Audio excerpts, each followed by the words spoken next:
Olá, boa noite, como prometido, né? Faltam 2 minutinhos para as 21 horas. Eu vou comentar aqui algumas coisas sobre a concurso de Cabo Frio, foi aberto, né? E vamos falar um pouquinho porque eu me interessei também em fazer essa prova. Então, antes de começar a falar, vou pedir para quem chegou já aí, só me dá um ok se tá dando para me ouvir legal, porque eu acho que com fone não dá para ouvir tanto como sem fone. Então, só me diz aí se tá me ouvindo perfeitamente. Eu vou subir esse vídeo depois lá pro canal. Para quem nunca me viu, não me conhece pessoalmente, eu sou Elisa, aqui do Café Pedagógico. Iniciei no ano passado um canal no YouTube para ajudar algumas pessoas que eu conheço e amo a atravessarem aí essa jornada em busca das suas vagas. E acabou que o canal foi alcançando outras pessoas e virou canal, virou Facebook, virou Instagram, virou tudo. E aqui nós estamos. Eu vou fazer sim a prova de Cabo Frio para 2 cargos, orientação pedagógica e professor docente 1. Mas se você passar, você vai embora, você já tem aqui as suas 2 matrículas. E por que você vai fazer? Primeiro, porque fazer concurso não é só para passar. Fazer concurso é para você treinar a sua mente, para você ficar afiado, para você conhecer uma banca. Mas vai gastar o dinheiro da inscrição, vai gastar o seu tempo. Gente, dinheiro não dá fácil, não dá em árvore. Mas quando a gente fala em concurso, quando a gente fala de um projeto, quando a gente fala de um sonho, a gente nunca pode usar o termo vou gastar. Você não está gastando, você está investindo o seu tempo, investindo os seus recursos físicos e materiais para que você alcance. E aquilo que você não alcança naquele concurso fica semeado para um outro que você vai fazer. Porque conhecimento não ocupa espaço. Tudo que você estuda e aprende para fazer uma prova não some da sua cabeça quando vem a próxima prova. Você vai acumulando conhecimentos. Então, é por essas razões que, independente se eu quero ir embora ou não para Cabo Frio, eu vou fazer essa prova. Não sei se eu vou passar. Nunca fiz prova por orientador educacional. Estou terminando minha graduação no início do ano que vem ainda. Mas dessa vez eu quero me desafiar. Um desafio pessoal e estou chamando vocês para esse desafio.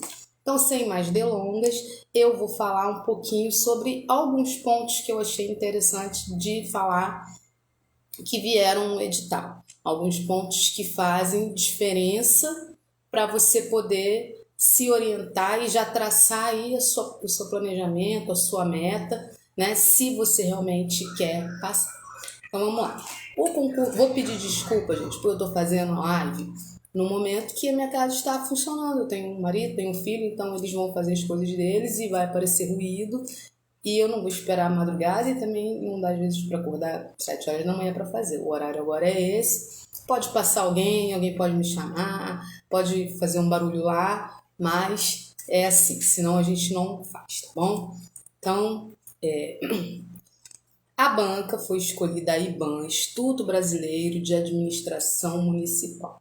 Primeira coisa que eu quero pontuar, quando eu sempre venho aqui no canal e falo sobre as bancas progressistas e tal, porque as questões são progressistas e as provas também Mas a Banca IBAN, ela não é assim das piores bancas mais progressistas que tem, porque ela não é uma banca ligada a nenhuma universidade, tá? Nem a nenhuma escola, a nenhum centro acadêmico. Ela é uma banca, uma instituição administrativa que se organizou para aplicar provas de concurso. Então, ela vai vir mais tranquila com relação à questão da ênfase em conteúdos, em coisas com muita pegada progressista. Porém, tem, porque todo o material, toda a base teórica, todos os teóricos que se utiliza hoje, todos os temas e legislações desenvolvidas pelos acadêmicos e defendidas pelos acadêmicos atualmente, elas são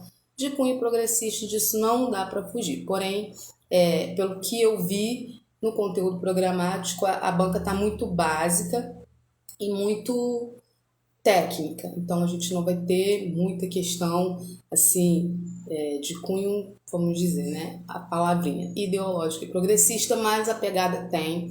Então, você tem que treinar sua mente também, porque se você não entender o que está pensando, a banca está pensando por trás, você vai ficar para trás na hora da prova. As inscrições serão até o dia 13 de dezembro desse ano, então tem tempo para você pensar direitinho se você vai querer fazer ou não e se inscrever, tá? Para orientador educacional, que é uma das provas que eu vou fazer, são 23 vagas.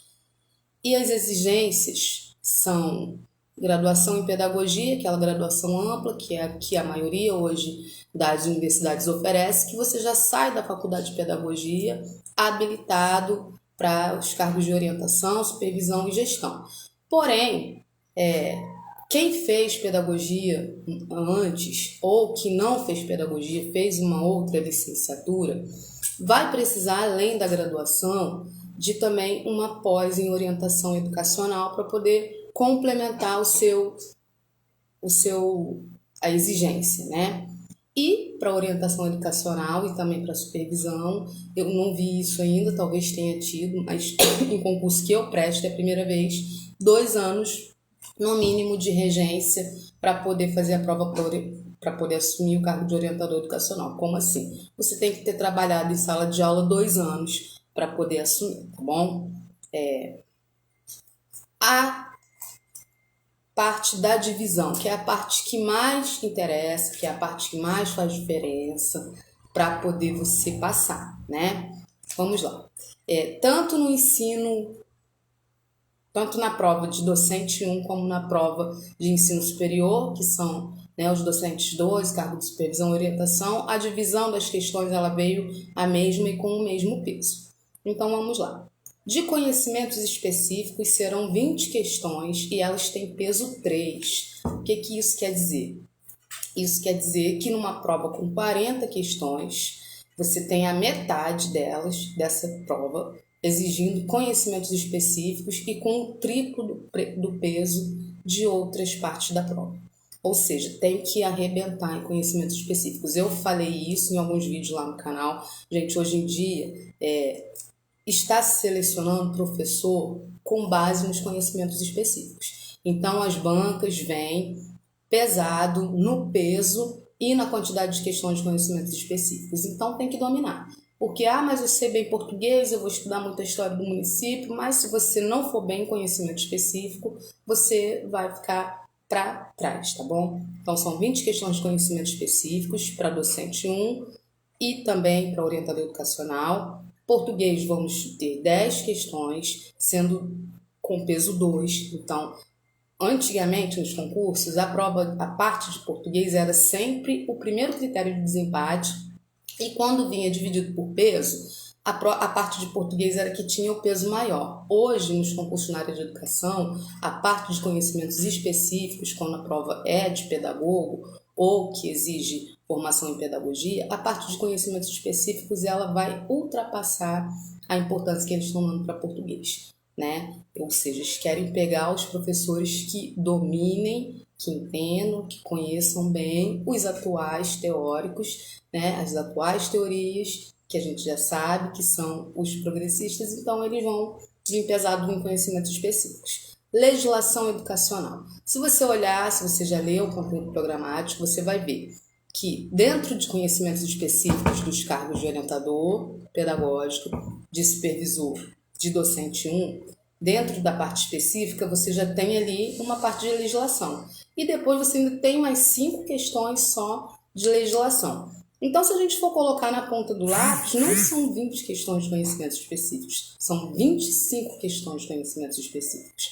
Porém, as 5, né, de legislação educacional vai vir com peso 1. Mas mesmo assim, se você dominou bem conhecimentos específicos, conhece LDB, conhece ECA, conhece BNCC, você já vai estar matando questão da parte de conhecimento específico e você já vai estar matando a questão da parte da legislação educacional. Então, se a prova tem 40 questões, 25, ou seja, mais da metade da prova é área pedagógica, é conhecimento específico. Então, não pode brincar, tem que preparar sério, porque senão vai entrar para reserva e, infelizmente, cada vez mais as tendências hoje dos concursos das prefeituras é de chamar o edital e olhe lá, porque eu tô até hoje, a prova que eu fiz de queimados foi em outubro do ano passado, já fiz um ano e eu ainda não consegui assumir, eu estou nas vagas, tá? Então, é para estudar sério e é para estudar conhecimento específico sério, tá? A última parte da prova é história de Cabo Frio. Quando a gente abre lá dentro do site da Banquiban, essa parte veio com bibliografia, isso facilita muito, porque você não vai precisar ficar pesquisando na Wikipédia, no Google, a história do município. Eles já deram o documento de onde eles vão tirar as questões. Exemplo, Queimados também deu o documento da história de Queimados, um livro lá que a gente tinha que ler, onde eles iam tirar as questões. Eu escutei gente que disse assim, essas provinhas de prefeitura, você vai lá na Wikipédia e vê a história e passa. Gente, quem fez a prova de Queimados sabe que não foi assim. Eles tiraram questões de dentro do livro, Wikipédia não deu jeito. Então, é lição de casa, de quem quer passar concurso de Cabo Frio, pega esse documento da história do município de Cabo Frio para poder ler, porque não vai adiantar Wikipédia, Google, na última hora em cima, hoje a prova é daqui a pouco, então eu vou agora uma horinha estudar aqui a história do município. Não vai, gente, porque vai ficar para trás. É um ponto, 5 questões só tem peso 1, mas você tem que acertar, né? Então é isso aí. As provas de orientação de nível superior e do docente 1, que é de nível médio, só está exigindo formação mínima no ensino médio normal, elas vão ser em 2 horários para quem quiser, né, poder fazer as 2 provas, né? Uma vai ser de manhã, uma vai ser à noite. E deixa eu ver mais o que eu anotei aqui para comentar com vocês antes de passar para outra parte. É só isso, gente, daqui, tá bom? Vai ter títulos, né? Vão pedir títulos, mas os títulos não pediram muitos e não deram muita pontuação, não, tá bom? Então, para quem tem, por exemplo, cargo de nível médio, se você está exigindo o nível médio, mas você já tem a graduação, tua graduação vai entrar como título, tá bom? Para os cargos que já começam com a graduação, então vai entrar pós, mestrado, doutorado, vocês vão poder ver lá com mais detalhes. Novamente, a gente vai falar dos conhecimentos específicos, da importância e do peso. Quando a gente falou que o conhecimento específico tem mais questões e as questões têm mais peso, além disso, o conhecimento específico também é o primeiro critério de desempate. Então, vamos dizer que eu fiz a prova e acertei 35, fiz 35 pontos. E a minha colega também fez 35 pontos. Quem é que vai ficar na frente? Quem acertou mais em conhecimentos específicos. Então, é um preparo que não dá para poder brincar, né? E nem não dá tanta importância, porque as bancas e as prefeituras, e cada vez mais, tudo numa prova de magistério hoje e de pedagogo gira em torno do conhecimento específico. Bom, gente? Então tem que conhecer, tem que dominar mesmo, vai ter que me acompanhar lá e escutar o tagarelar todo dia para poder dominar o conhecimento específico muito direitinho. Daqui foi só, né? Agora eu vou comentar um pouquinho dos conhecimentos específicos aqui, tanto do cargo de professor, docente 1, como do cargo de professor de orientador educacional. Como eu já falei, legislações ECA, LDB, BNCC. Elis, você sempre falava que você nunca ia fazer playlist de ECA, LDB, BNCC, porque já tem, gente, mas agora pegou no meu calo, eu vou fazer essa prova, então me ajuda muito eu mesma comentar, então farei sim, ECA, LDB, BNCC, para a gente poder compartilhar, tá bom? Os conhecimentos específicos não vieram extensos, então eles não pediram tudo que existe em pedagogia, tá? Mas pediram algumas coisas que a gente tem que estar atento para poder sinalizar. Teorias de aprendizagem, por exemplo. O que seriam as teorias de aprendizagem? Teorias de aprendizagem, quem chuta aí? O que a gente já conhece, né? Estou falando aqui agora, docente 1, tanto na educação infantil como nos anos fundamentais. Os conhecimentos específicos, poucos, tá? Não está extenso, mas a mesma coisa.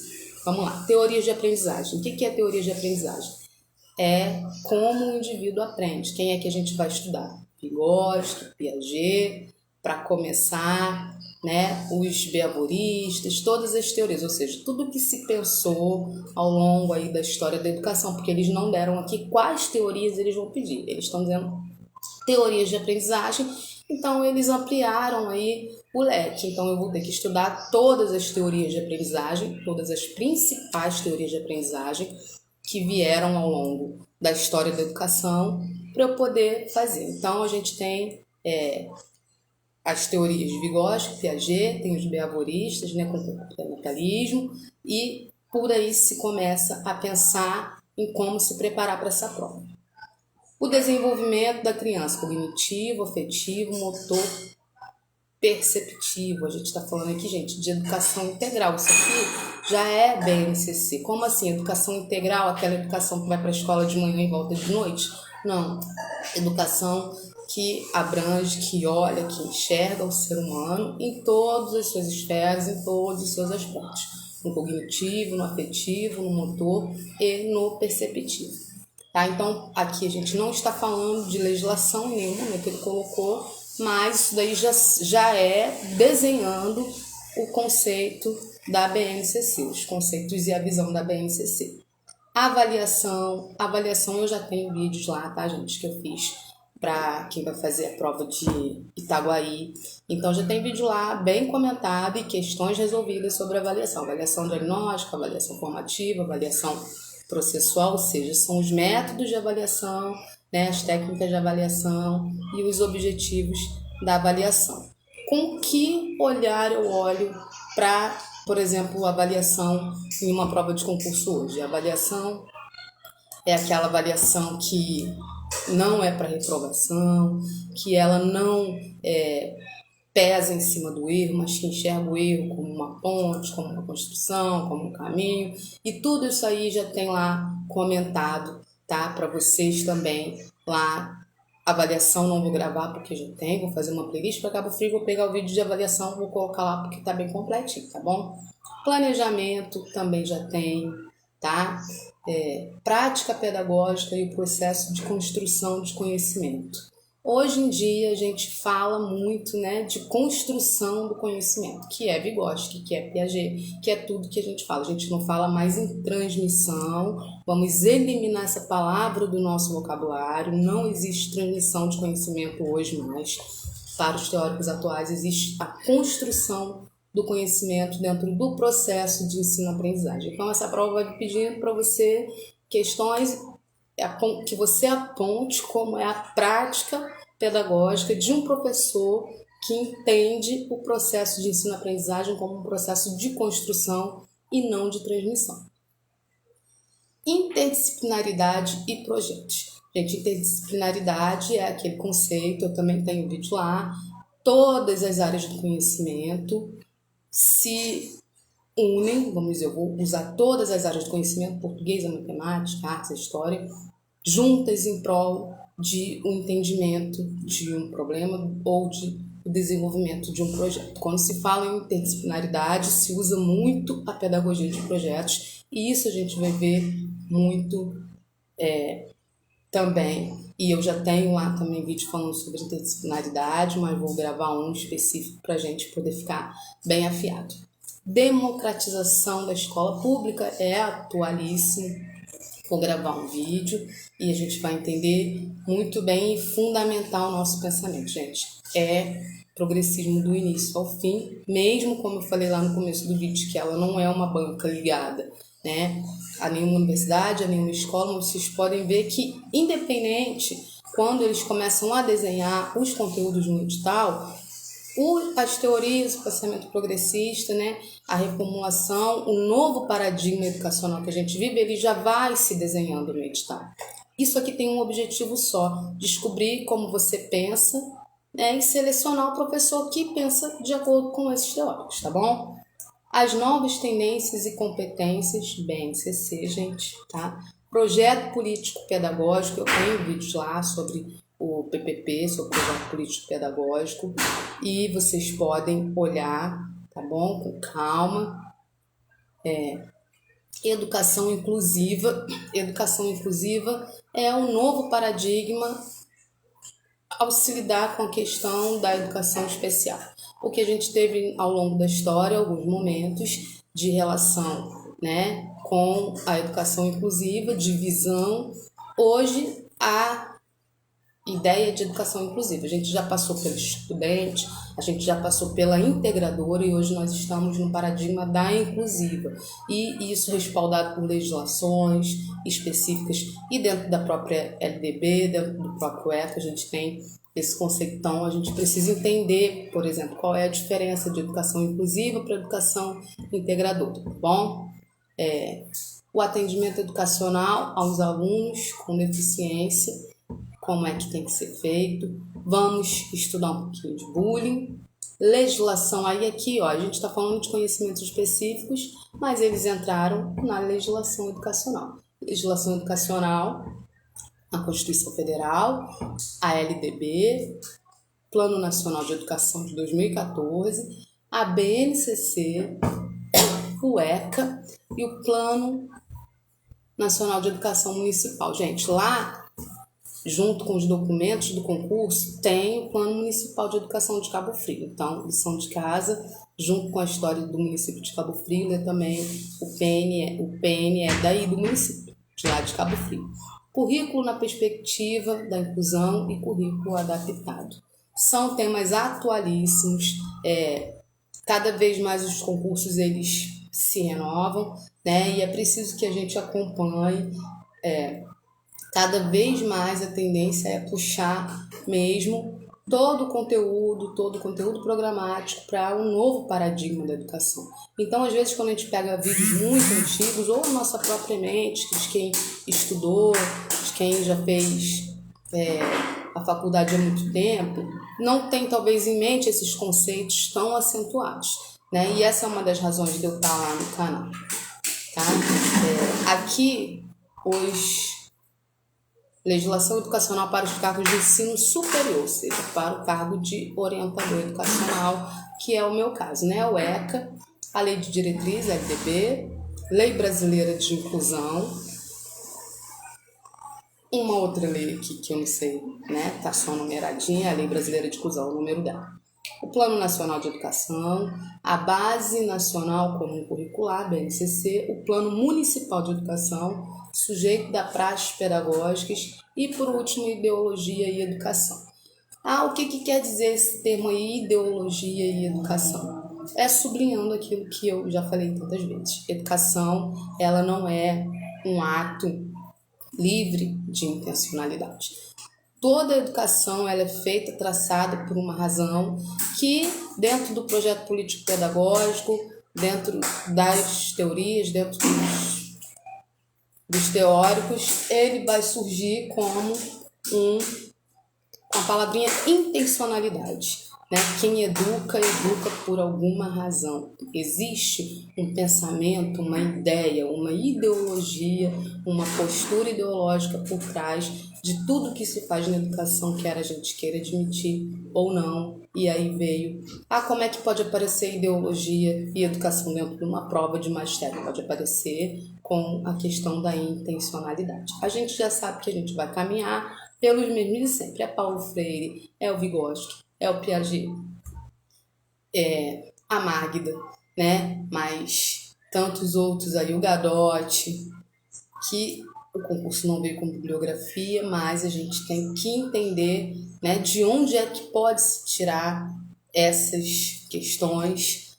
Eu vou trabalhar muitas questões, tá, da IBAN, porque também me interessa, eu vou fazer a prova, então se eu vou estar estudando, não custa nada eu estudar e já trazer, tá bom? Agradeço você que veio aí para a live para conferir comigo. Inscrição até dia 13. Faça sim a prova, independente se você quer ir embora para Cabo Frio ou não, porque é uma forma de você treinar, de você afiar sua mente, de você ficar esperto no que se pede hoje, qual é a língua que uma prova de concurso fala hoje, né? E a gente vai conseguir juntos alcançar, tá bom? Muito obrigada pela sua disponibilidade, por você estar aqui. Eu vou subir esse vídeo lá pro canal do YouTube também para ficar lá. E amanhã eu já trago aí umas 2 questões, pelo menos, da banca para a gente poder começar a entender. E o primeiro ponto do edital de professor docente 1, que é teorias de aprendizagem. Bom, um abraço, boa noite, fiquem com Deus.